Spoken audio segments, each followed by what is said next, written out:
Friday. I'm on my way home from work, and I just wanted to talk about something that I see a lot of this week in particular. I'm not sure why, but yeah, it's been kind of a rough week. We had a lot of cars come in that were older and needed a lot of repairs, and yeah, I hate to say it, but a lot of times when these cars are in poor condition, the customers are less reasonable than the ones that seem to maintain the car to a higher standard.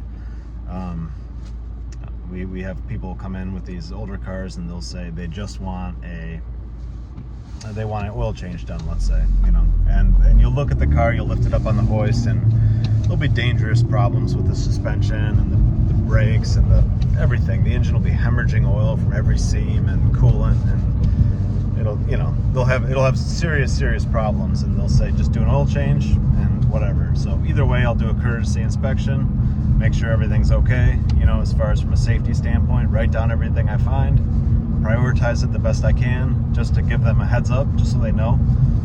And you'll do the oil change, and then the car will leave, and then they'll say it's leaking oil now, you know, and it never was, and stuff like that. And even if you take good photos, it's just working on these cars that have tons and tons of problems that are older is a lot harder. It's a lot more difficult to deal with the customer. It's a lot harder for the advisor. It's a lot harder for the technician working on the vehicle.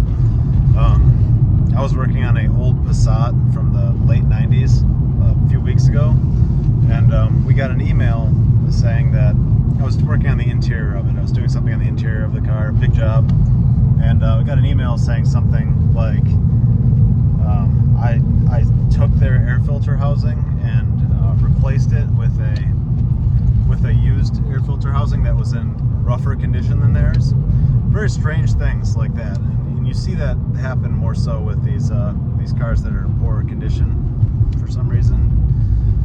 They also said I replaced their coolant reservoir cap. Just strange stuff. I don't really know. None of it was even stuff I was messing with, but yeah, you deal with a lot of that.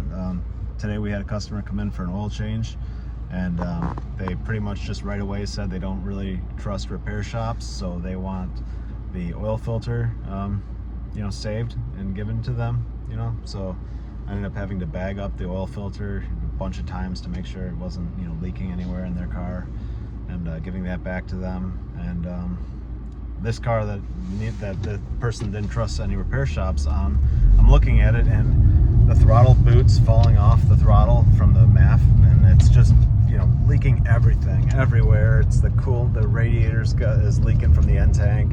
It's just a complete mess. I can't even get the belly pan off of this thing because all the hardware is so, you know, stripped out.